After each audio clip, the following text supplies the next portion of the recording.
Boom shakalaka, what's going on everybody? Randall here from Crypto Love, and today is Tuesday, May 29th, 2018. We have a news episode coming at you live. Now before we get into things, just want to say thank you to everyone subscribing. If you haven't, make sure you click that subscribe button. Thank you to everyone nuking the shit out of that like button. And guys, if you want to find out how to win one of these sweet shirts, just comment on this video or any other video to enter for your chance to win, where I give one away at the end of every news episode. Also, guys, it's Tuesday today. Should be noted, late night live stream tonight, 5:30 p.m. Eastern time. You can be on there, ask me questions. I will answer them. So, let's get into things. Well, where are the markets today? Market cap $322 billion. Up a little bit from yesterday. Down a little bit from last week. All right. Bitcoin at $7,400, and people are talking, maybe the price is going down. We'll take a look at where that is going. But overall, we're seeing a little bit of an upward trend today. Bitcoin's up 2%, Ethereum's up 3.69% to $554. Ripple's up 1.96%. In the top 10, Cardano's the big winner, up 9% for the day to 19 cents. Wow, a tenth of what it was, a little less than a tenth of what it was at all-time highs. Yikes. All right, Bitcoin saw some solid gains today, and then there were a bunch of other little coins seeing some gains like MyBitToken, Nexus, CyberMiles, GX Chain, things like that. But taking a look at the Bitcoin dominance, I wanted to take a look at the Bitcoin dominance because I saw something here that looked pretty interesting. Some might call it a Bitcoin dominance anomaly, but if you see here, we have a little bit of what looks like a double bottom. Now, is it a true double bottom? No.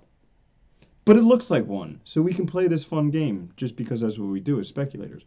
Look at this double bottom here. So Bitcoin dominance comes down. We see a rise up, and then it comes down again. Those are kind of close. They're not close enough. Usually it needs to be like 4% difference. Not close enough, but they're pretty darn close. And if this Bitcoin dominance rises above this point in the middle, 45%, then we could see some pretty solid gains. But will that happen? I don't know. I still think Bitcoin's a good bet in the long term. Now, looking at Bitcoin recently, we've seen huge pullbacks since January. And really, if you take a look at it, yesterday, we saw it break through the 365-day moving average, year-long moving average. The last time it did that was back around October of 2015 as a result of the Mt. Gox scandal V1. Okay, this is Mt. Gox scandal V2 right here. Boom. But V1 of the Mt. Gox scandal, we saw that. Well, if you believe in Bitcoin, now's probably the best time to buy in, although the price may come down. Now, we've seen some support at the $7,000 range, so this upper white line right here. Okay, we saw support there back in April, also back in February. But there's a lot of prediction coming down. We're going to see Bitcoin drop even lower, $5,700 to $5,000. How low can you go, the Bitcoin limbo? That is a great question. But the big news today, EOS security compromise. Malicious bug destroys EOS and everybody loses all their money. That didn't really happen, but there's an EOS possible security compromise. Team responds quickly with the fix. So basically, Chinese internet security firm Kaihu 360 discovered a series of serious vulnerabilities in the EOS blockchain. Reportedly, these vulnerabilities can take over all the nodes running on the platform.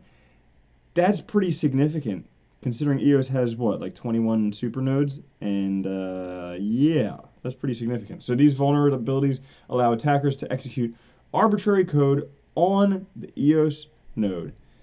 However, EOS found out about that and proceeded to fix the error within a few hours of the report. Well done, EOS. Much better than we saw from Purge, just kind of denying that the hacks happened and then letting them happen again in a couple months. So, EOS has done what is needed to be done. Now, if you're curious how this thing works, it's pretty crazy. So the exploit can be utilized by publishing a smart contract with malicious code, which will then be executed on the EOS supernode.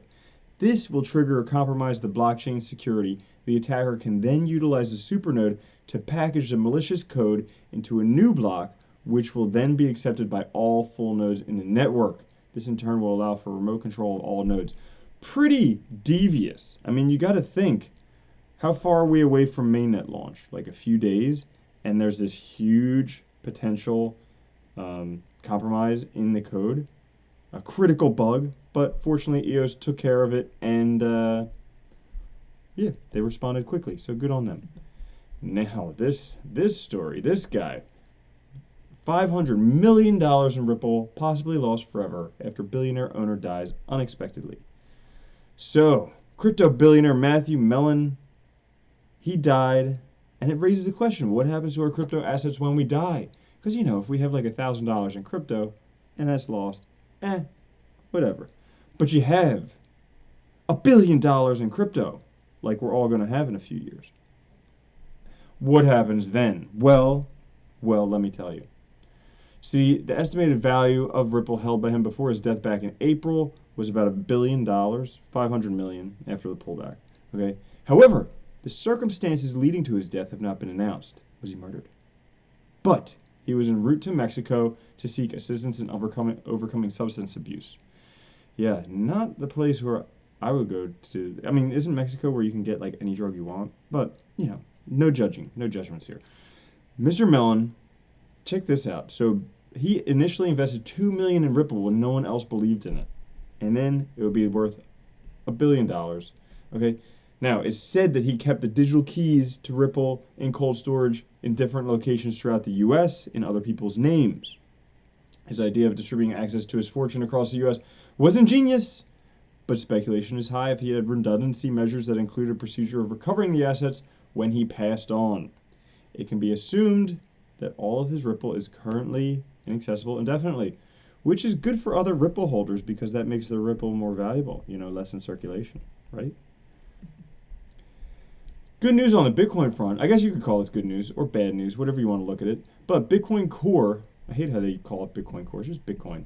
Bitcoin fees fall to their lowest in years. Okay, you know why they call it Bitcoin Core? Because this is Roger Ver's propaganda site, Bitcoin.com, where he tries to convince people that Bcash is Bitcoin.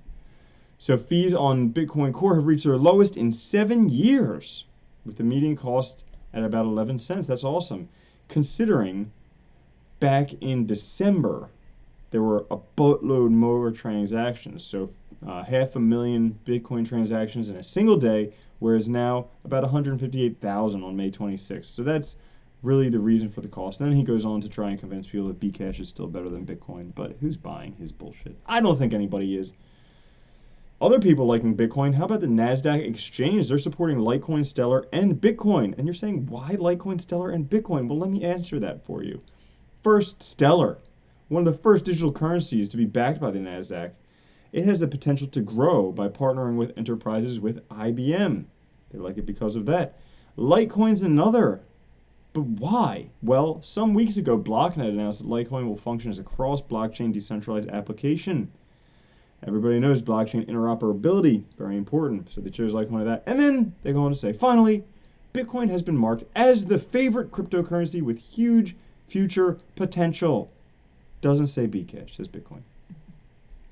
Now, what's coming up for Bitcoin? Because it doesn't look too good. Well. And again, these are other people's speculation as to what's going to happen. So Bitcoin to test 5,500 to 5,700 before any signs of recovery.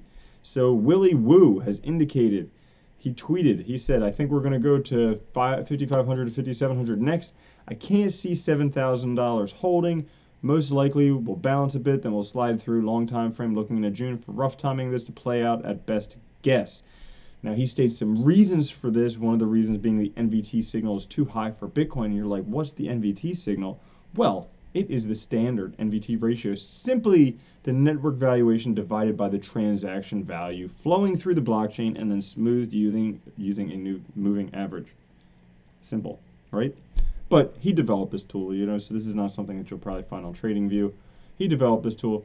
So in summary, his best guess, slowish bleed to 6,800, then a steeper slide to 5,700, then leveling out of the drop, then a flat zone.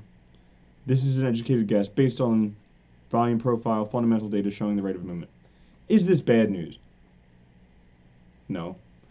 Can this be used? Yeah, if you day trade, swing trade, all that stuff, sure, you could use it. You could short Bitcoin, things like that, if you wanted to. Obviously not financial advice. I'm not telling you to do any of that stuff. What do? I just continue to hodl Bitcoin, and I continue to dollar cost average more because, so what? The price may come down. That makes it cheaper for me to buy it. Awesome. And then when the price comes back up, like other people are talking about. In the in-depth Bitcoin price analysis showing why 3,200 is the minimum price target before January 2019.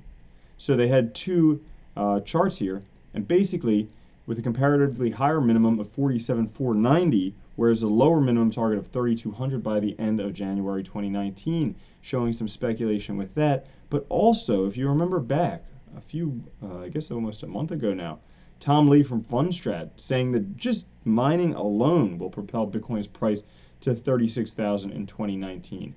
And now some people are just not very optimistic on Bitcoin, but when you look at all these vulnerabilities of other cryptocurrencies, I mean, EOS, they patched it, but Purge, all these cryptocurrencies getting hacked, Bitcoin is still the one with the most provably secure algorithm proof of work out there. POS is not as secure as proof of work.